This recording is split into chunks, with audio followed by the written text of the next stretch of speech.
Hello नमस्कार साथियों, मैं आपका अपना दोस्त नीरज आप सभी का स्वागत करता हूं आपके अपने यूट्यूब चैनल नीरज स्टडी 01 में। पढ़ो वही जो एग्ज़ाम में पूछा जाए। उम्मीद करता हूं आप लोग मस्त होंगे, स्वस्थ होंगे।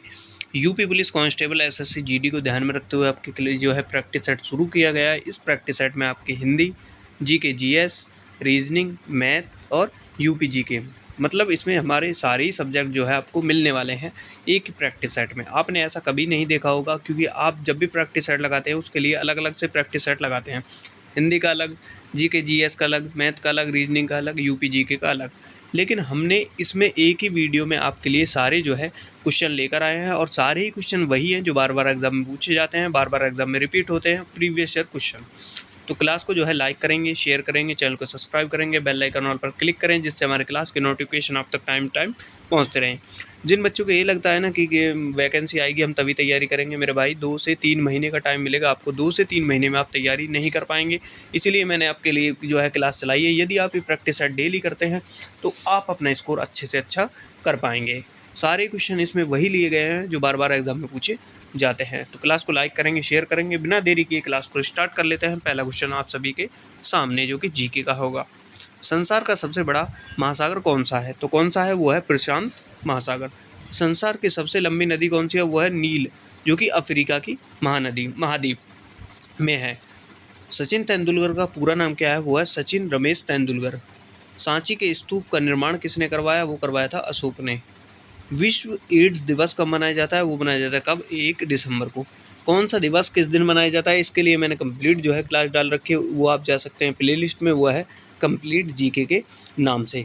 वहीं जो है मैंने एक हिंदी का जो है प्रैक्टिस सेट शुरू किया है, उसमें मैं आपके जो है 25 क्लास कराऊंगा हिंदी की। उसमें सारे ही जो है सेलेक्टेड क्वेश्चन है। 2 क्लास आपके करा चुके हैं। जिन लोगों ने वो क्लास नहीं देखी तो वो क्लास आप ज़रूर देखें, उसके लिए अलग से प्लेलिस्ट बना रखी है कंप्लीट हिंदी 25 क्लास के नाम से। आइए देख लेते हैं नेक्स्ट क्वेश्चन। सबसे पहले मनुष्य ने किस धातु का प्रयोग किया? वो किया था तांबे का। और सबसे पहले मनुष्य ने तांबे की क्या बनाई थी? वो बनवाई थी कुल्हाड़ी। राष्ट्रीय एकता दिवस कब मनाया जाता है? वो है 31 अक्टूबर को। भारत में थोरियम का सबसे बड़ा संचय भंडार किस राज्य में है? वो कहाँ है? केरल में। और आप मुझे कमेंट करके बताएंगे केरल की राजधानी क्या है। भारत में टेलीविज़न की शुरुआत कब हुई?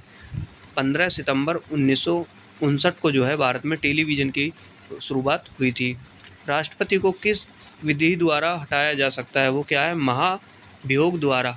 मतलब राष्ट्रपति को उसके पद से जो हटा सकते हैं वो उस तरीके से हटा सकते हैं, महाभियोग लगाकर। नेक्स्ट, संसद का कौन सा सदन निम्न सदन कहलाता है? वो है लोकसभा। और उच्च सदन कहलाता है राज्यसभा। विश्व की सबसे लंबी नदी कौन है? वो है नील नदी। और सबसे चौड़ी नदी कौन सी है? वो है अमेजन। संविधान सभा ने किसे प्रारूप समिति का अध्यक्ष चुना? वो कौन थे? भीमराव अंबेडकर। संविधान सभा द्वारा कब संविधान को पारित कर दिया गया? वो था 26 नवंबर 1949 को पारित किया गया था। शरीर की सभी क्रियाओं का नियंत्रण कौन सा अंग करता है? वो कौन करता है? मस्तिष्क जो है वो हमारा जो है करता है। नेक्स्ट, फतेहपुर सीकरी का निर्माण किसने करवाया? वो करवाया था मुगल सम्राट अकबर ने। प्लासी की लड़ाई लॉर्ड क्लाइव ने किसको हराया था? वो हराया था सिराजुद्दौला को। लॉर्ड क्लाइव ने जो है प्लासी की लड़ाई में सिराजुद्दौला को हराया था। नंद वंश का अंतिम शासक कौन था? वो था घनानंद। पृथ्वी का एकमात्र उपग्रह कौन सा है? वो कौन है? चंद्रमा। शक संबंध किसने चलाया? वो चलाया था किसने? कनिष्क ने। चंद्रमा पर जो है अभी चंद्रयान 3 भेजा है, उसके ऊपर भी मैंने पूरी जो है क्लास आपकी बना रखी है। वही आपका नया संसद भवन बना है, उसकी मैंने क्लास बना रखी है। और जो है ये वर्ल्ड कप के ऊपर बनाई है पूरी क्लास, और जो आपका आईपीएल है उसके ऊपर बनाएंगे। मतलब सारी मैंने उसमें वो टॉपिक करा दिए हैं जो टॉपिक आप सर्च करते हैं, जिनसे क्वेश्चन पूछे जाते हैं। बस आपको जो है एक बार प्ले लिस्ट में जाना है, कंप्लीट जीके के नाम से प्ले लिस्ट है, आप उसमें एक बार ज़रूर जाइए और अपनी जो है प्रैक्टिस सेट लगाइए। नेक्स्ट, आपके सामने आ चुके हैं यूपी जीके के क्वेश्चन। प्रदेश में अवनालिका अपर्दन में सबसे अधिक प्रभावित जिला कौन सा है? वो है कौन सा? इटावा। उत्तर प्रदेश में प्रथम दुग्ध सहकारी समिति की स्थापना कहाँ हुई? कहाँ हुई थी? वो हुई थी वाराणसी में। और वाराणसी जो है वो सबसे पुराना शहर हो जाएगा। प्रदेश में वायु मृदा अपवर्तन में सर्वाधिक प्रभावित क्षेत्र कौन है? वो कौन सा है? पश्चिमी क्षेत्र जो है सबसे अधिक प्रभावित है। उत्तर प्रदेश में किसान बही योजना कब लागू हुई? वो हुई थी 1992 में। देखो 92 और बही, इससे आप जो है कनेक्ट करके इस चीज क्वेश्चन को याद रख सकते हैं। उत्तर प्रदेश में सिंचाई का सबसे बड़ा स्रोत क्या है? वो क्या है? नलकूप, नलकूपों द्वारा की जाती है। नलकूप द्वारा संचित भूमि क्षेत्र सबसे अधिक किस राज्य का है? वो है उत्तर प्रदेश, और राजधानी लखनऊ हो जाएगी। यहाँ के मुख्यमंत्री हो जाएंगे योगी आदित्यनाथ। यमुना नदी की सहायक नदी नहीं है, तो यमुना नदी की सहायक नदी बहुत सारी है, उनमें से एक नदी है जो सहायक नहीं है, वो है कल्याणी। कौन सा बांध बेतवा नदी पर बनाया गया है? वो है राजघाट बांध।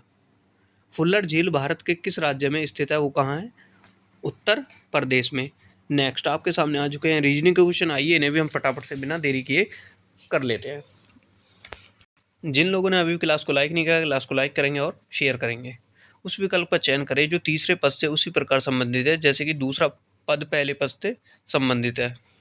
जैसे मच्छर का संबंध मलेरिया से है, वैसे ही चूहा का संबंध आगे किससे होगा, ये आपको बताना है। देखो, जैसे मच्छर का संबंध मलेरिया, मतलब मच्छर से जो बीमारी होती है वो कौन सी होती है? मलेरिया। और चूहे से जो बीमारी हो जाएगी वो कौन सी हो जाएगी? वो हो जाएगी प्लेग, जो कि ऑप्शन नंबर सी इसका राइट आंसर हमारा हो जाएगा। Next question. दो कथन और उनके दो निष्कर्ष हैं, एक दो दिए गए हैं। दिए गए कथनों को सत्य मानना चाहें वे सामान्य ज्ञात तथ्यों में भिन्न ही क्यों ना प्रतीत हों। निर्णय करें कि कौन सा निष्कर्ष दिए गए कथनों के आधार पर तर्क संगत के रूप में निकाला जा सकता है। मतलब ये कथन दिए हैं, इनको बिल्कुल सत्य मानेंगे और देखेंगे फिर कि कौन सा हमारा जो निष्कर्ष है वो निकाला जा सकता है। आइए देख लेते हैं। देखो, सभी जानवर कुत्ते हैं, इस तरीके से ले लेंगे। देखो, सभी जानवर कौन हो जाएंगे? सभी जानवर वो हैं कुत्ते, ठीक है। कुछ कुत्ते खतरनाक है, सभी जानवर जो हैं वो क्या हो जाएंगे? कुत्ते। और जो सभी और कुछ कुत्ते जो हैं वो क्या हो जाएंगे? खतरनाक। कुछ इस तरीके से आपका डायग्राम बन जाएगा। आइए देख लेते हैं। देखो, सभी जानवर कुत्ते हैं, सभी जो जानवर हैं, जानवर को जे लिख लेंगे। सभी जानवर क्या हैं? वो हैं कुत्ते। और कुछ कुत्ते खतरनाक हैं, कुछ कुत्ते क्या हो जाएंगे? के एच लिख लेंगे, इसको ए हो जाएगा खतरनाक। आइए निष्कर्ष देख लेते हैं। देखो, सभी जानवर खतरनाक हैं, सभी जानवर जो हैं खतरनाक है नहीं, ऐसा नहीं दे रखा। कुछ कुत्ते जानवर हैं, कुछ कुत्ते जो हैं वो क्या हैं? जानवर। ये ऑप्शन नंबर हमारा बी इसका राइट आंसर होता है। केवल निष्कर्ष बी ही निकलेगा क्योंकि इसमें दिया गया है। देखो, कुछ जानवर जो हैं कुछ कुत्ते जो हैं जानवर हैं। वहीं बोलता कि सभी कुत्ते सभी जानवर कौन है? कुत्ते, वो भी सही होता। इसमें बोला है कुछ कुत्ते जो हैं वो जानवर है। कुछ कुत्ते, देखो, बाहर से अंदर की तरफ आएंगे कुछ लगेगा, और अंदर से बाहर की तरफ जाएंगे तो लग जाएगा सभी। Next, A B C D E F उत्तर की ओर मुख करके एक पंक्ति में खड़े हैं, लेकिन आवश्यक नहीं है कि वह इसी क्रम में खड़े हों। ई व एफ माध्य में है तथा ए बी किनारे पर है। सी ए के ठीक बाएं ओर खड़ा है, तो बी के ठीक दाएं ओर कौन है? चार ऑप्शन आपके सामने ये दे रखा है। देखो, ये उत्तर की दिशा में खड़े हैं, लेकिन ज़रूरी नहीं है कि उत्तर की दिशा में ही खड़े हों। अब आप जो है कुछ भी मानकर इनको जो है क्वेश्चन को करेंगे, लेकिन हम क्या करेंगे? उत्तर की तरफ ही मानकर इस क्वेश्चन को करेंगे। तो कह रहा है बी के ठीक दाएं ओर कौन सा होगा। तो बी के ठीक दाएं ओर कौन सा होगा ये आपको बताना है। तो आइए कर लेते हैं। देखो, इनको बैठा लेते हैं पंक्ति में, ये बैठ गए। ई एफ माध्य हैं, ई हो गए हमारे ये, एफ हो गए ये। माध्य मतलब बीच में बैठे हैं। ए बी किनारे पर हैं, ए बी जो है हमारे किनारे पर है। बी यहाँ कर लेते हैं, ए कर लेते हैं यहाँ, ठीक है। सी ए के ठीक बाएं ओर बैठा है, ऊपर की ओर मुख करके बैठे ना उत्तर की तरफ। देखो, आप सी ए के ठीक बाएं ओर बैठा है। सी जो बैठा है ए के बाएं ओर, तो सी आ जाएगा यहाँ। ए का बायां इस साइड होगा ना, जब ऊपर की ओर मुख करके बैठे हैं उत्तर की तरफ, तो बायां इस साइड हो जाएगा, तो यहाँ आ जाएगा। अब कह रहा है देखो, तो बाएं बैठा है, बी के ठीक दाएं ओर कौन बैठा है? जब देखो ए यहाँ गया, सी हमारे यहाँ गया, बी यहाँ गया, तो डी हमारा यहाँ आ जाएगा। तो आपको बताना है कि बी के ठीक दाएं ओर कौन बैठा है। बी के ठीक दाएं ओर क्या बैठा है? वो बैठा है हमारा डी, ये बैठा। ऑप्शन नंबर ए इसका राइट आंसर हो जाएगा। कोई क्वेश्चन समझ में नहीं आता तो इंस्टाग्राम फेसबुक का लिंक मैं डिस्क्रिप्शन में डाल रखा है, वहाँ जाकर आप मुझे मैसेज कर सकते हैं, मुझे फॉलो कर सकते हैं। आइए देख लेते हैं मैथ के क्वेश्चन आप सभी के सामने।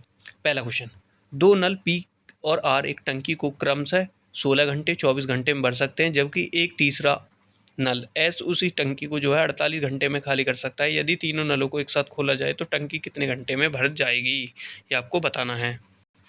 देखो, तीनों हमें दे रखे हैं। पी कितना है? वो है 16। पी कितना है हमारा? वो है 16, ठीक है। आर, आर कितना है? वो है 24।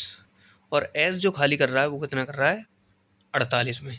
इन तीनों का एलसीएम लेंगे हम, ठीक है। इन तीनों का एलसीएम लेंगे, कितना आएगा? वो आएगा हमारा 48। 16 3 48, 24 दूनी 48, और एक बार देखो प्लस का 3, प्लस का 3, -1। -1 इसलिए करा है क्योंकि एस खाली कर रहा है, जहाँ खाली करेगा उसको हम लेंगे क्या, माइनस में ही हम जो है उसको लेंगे। तो टंकी कितने घंटे में भर जाएगी ये आपको बताना है। आइए देखते हैं। देखो 3, 2, 5 और -1, 5 में से 1 गया तो कितने बचे, 4। और ये टोटल कितनी है क्षमता हमारी, 48। 48 को 4 से भाग देंगे तो कितने पर जाएगा, 12। तो कितनी आ जाएगी, 12 घंटे। ऑप्शन नंबर सी इसका राइट आंसर हो जाएगा। टंकी कितने घंटे में भर जाएगी, 12 घंटे में। नेक्स्ट, 2 पाइप एक कुंड को क्रमशः 12 और 15 घंटे में भर सकते हैं, जबकि तीसरा पाइप 24 घंटे में खाली कर सकता है। यदि तीनों पाइप एक समय पर खोल दिए जाएं तो कुंड भरने में कितना समय लगेगा, ये आपको बताना है कि कुंड भरने में कितना समय लगेगा। आइए देख लेते हैं।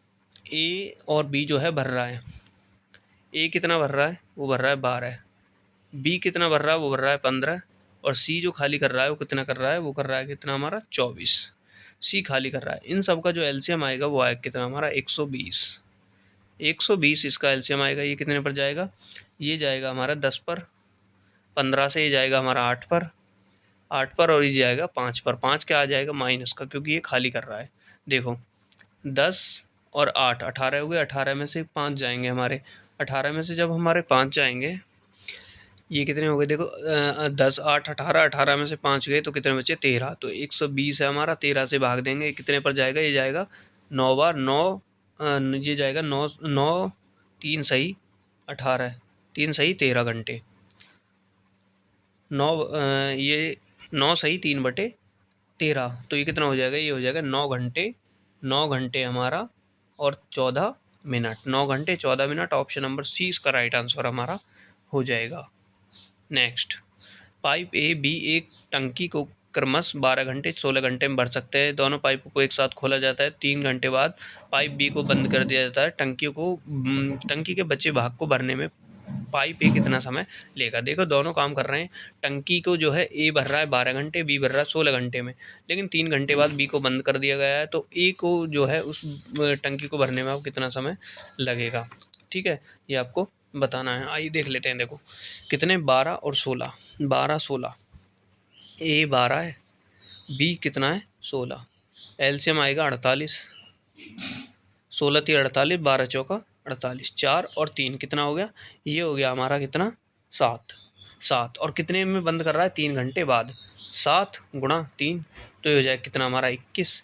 कितना हो गया है हमारा, ये हमारा हो गया 21। 48 में से 21 जाएंगे, 48 में हम 21 माइनस करेंगे तो कितना बचेगा हमारा, 27 यूनिट।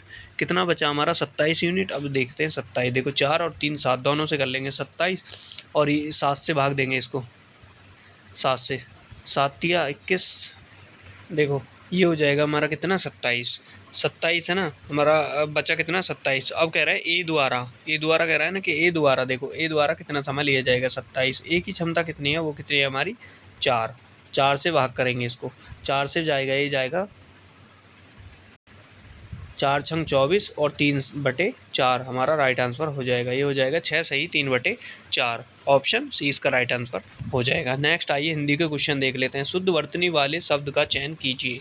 आपको शुद्ध वर्तनी वाले शब्द का चयन करना है। शुद्ध वर्तनी वाला शब्द जो है आपको बताना है। 4 ऑप्शन आपके सामने है, आपको बताना है कि शुद्ध वर्तनी वाला जो शब्द है वो कौन सा हो जाएगा। तो आइए देख लेते हैं कौन सा हो जाएगा शुद्ध वर्तनी वाला। वो हो जाएगा हमारा ऑप्शन नंबर ए, अंताक्षरी जो है शुद्ध वर्तनी वाला शब्द हमारा हो जाएगा। नेक्स्ट, निम्नलिखित शब्दों में से कौन सा शब्द शुद्ध है। 4 ऑप्शन आपको दिए गए हैं, आपको बताना है शुद्ध शब्द।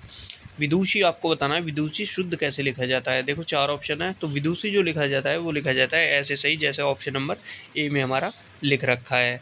नेक्स्ट क्वेश्चन, अधोलिखित में से शुद्ध वर्तनी वाला शब्द है। अधोलिखित में से शुद्ध वर्तनी वाला शब्द, 4 ऑप्शन है, आपको बताना है शुद्ध वर्तनी वाला शब्द कौन सा हो जाएगा।